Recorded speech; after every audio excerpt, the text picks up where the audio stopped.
Les impatientes de Djaïli Hamadou Hamal, partie 3.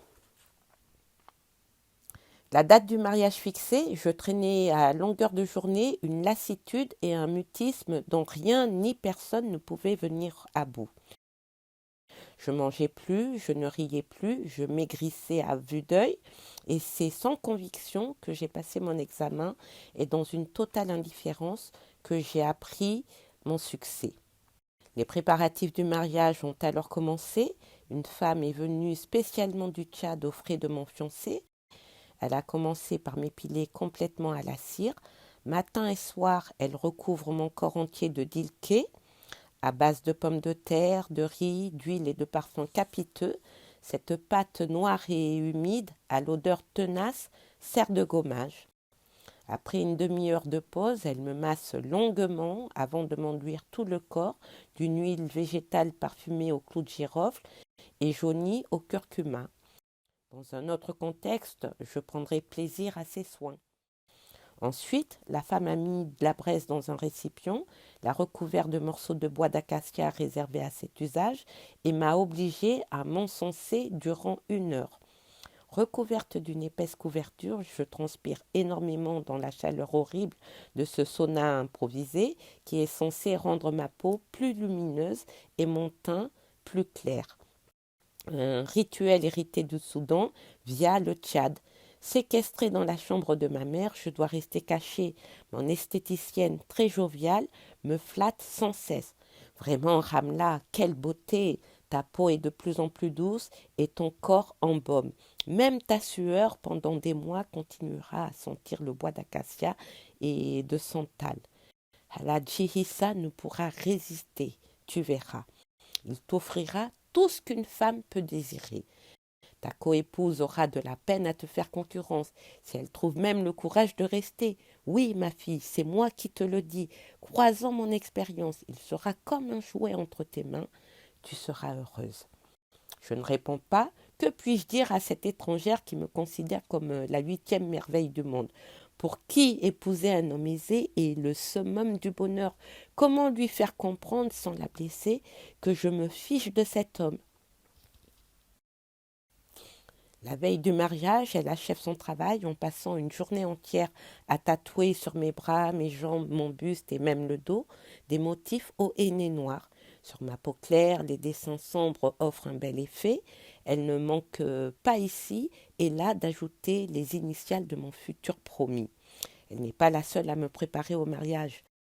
Mon père y participe aussi d'une autre manière. Il apporte pour ma main des écorces censées me protéger du mauvais œil, du gaadé supposé me donner du charme, des feuilles à encenser pour me protéger des djinns.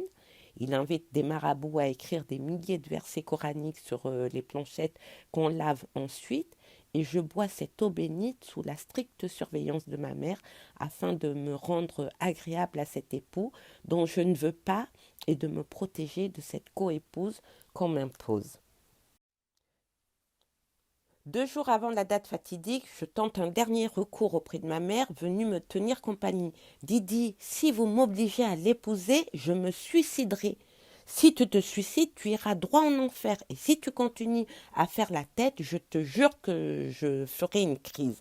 Je vais mourir et ce sera de ta faute. Au mieux, je serai répudiée. C'est ce que tu veux? Si encore il ne s'agissait que de moi.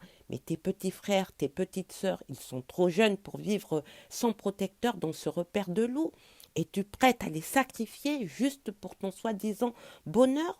On ne t'envoie pas en enfer, Ramla. Bien au contraire, tu vas épouser un homme auprès duquel tu ne manqueras jamais de quoi te nourrir, de quoi t'habiller, et tu auras plus de bien que tu ne pourras en désirer.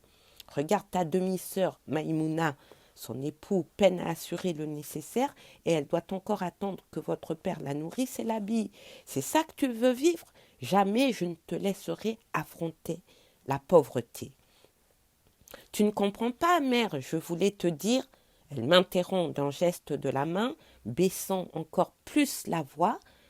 Un pli sévère barre son front, encore lisse.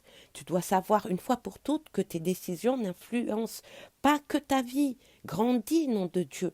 Cela s'est passé de la même manière pour moi, pour tes tantes, pour toutes les femmes de la famille. Que veux-tu prouver?